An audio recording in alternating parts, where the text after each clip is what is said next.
Ano yung tamang ganti o tamang payback? Yung siya naman na maghabol sa'yo pag wala ka ng gana. Guys, today tuturo ko sa inyo ang isang simpleng ritual kung saan posibleng maghahabol siya sa inyo. Pero bagong lahat, tingnan muna natin ang testimonial ng isa sa nagpagawa sa atin ng obsession ritual.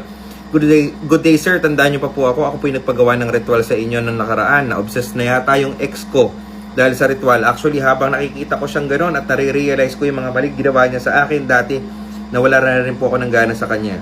Siguro po yung tagal na nag-resist siya na ayusin yung sa amin, parang ako na mismo ang bumitaw at umayaw. Sabi ko, pero this time, siya na ang obsessed sa'yo at yan ang tamang payback. Bumabalik na po siya sa akin at parang sobrang baliw.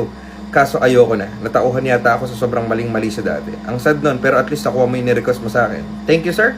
I didn't mean to harm him ever, pero it feels like mali na rin yung mga ginagawa niyan na kabaliwan sa akin nun. Ayan. So, anong pa pwede natin gawin para mabaliw ulit yung ex mo tapos makaganti ka naman ng konti?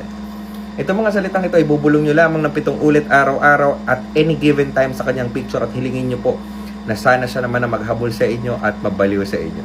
Pero kung gusto nyo magpagawa ng ritual katulad ito, maaari nyo ko i-PM Francis Chris Valencia. Ingat kayo palagi.